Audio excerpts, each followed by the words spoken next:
உன் அவசர தீர்ப்பினால் கொலை உண்ட கோவலன் மனைவி கண்ணகியான் யாகாவராயினும் நாக்காக்க மன்னா நாக்காக்க.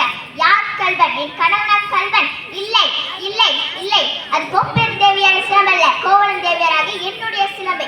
நீ யார் நம்புவதற்கு? உன்னை யார் நம்ப சொல்கிறார்கள்? உன் மீது வழக்குரைக்க வந்தவன் நான். குற்றவாளி நீ. ஆம், நீ குற்றவாளி. அதனால் தீர்ப்பளிக்கும் உண்மை உன் கையில் இல்லை. இதோ இருக்கிறார்களே பெரியவர்கள், இவர்களே இப்போது நீதிபதிகள். இவர்கள் உரைக்கட்டும் நல்ல தீர்ப்பை. தாய் மீது ஆணையாக, தமிழ் மீது ஆணையாக, தாயகத்து மக்கள் மீது ஆணையாக தீர்ப்பு கூறுங்கள், நல்ல தீர்ப்பு கூறுங்கள்.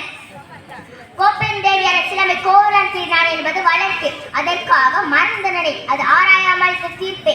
அதற்கு மன்னன் பொறுப்பு. இது என் வழக்கு.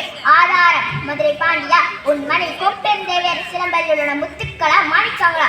என்னுடைய சிலம்பில் உள்ள மாணிக்கங்கள். மாணிக்கங்கள் அல்ல, இரத்த துளிகள். தர்மத்தின் கண்கள் வெடிக்கின்ற இரத்த துளிகள். பாண்டியா, உனக்கு இன்னும் சந்தேகமா என்றால் இதோ என்னுடைய மற்றொரு சிலம்பை. அமைச்சர்களே, சான்றோர்களே, தலை தூக்கி விட்டதா? நீதி கவிழ்ந்து விட்டதா? வாய் அடங்கி விட்டதா? நெடுஞ்சலே பாண்டியனே, நாராம் இடம் அனைத்தும் மண்ணோடு மண்ணாக கலந்து விட்டதா? ஐயோ, ஏன் இந்த வாட்டம்? தமிழகம் சிரிக்கிறது பாண்டியா, தலை உந்து நிற்பதை பார்த்து. உன் வீரன் எங்கே? கம்பீரன் எங்கே? வெற்றி தீர்ப்பார்கள் எங்கே? எங்கே எங்கே? மன்னா, நீதி வழங்கிய உனக்கு செங்கோல் எதற்காக? மணிமுடி எதற்காக? செங்கோட்டு குடை எதற்காக?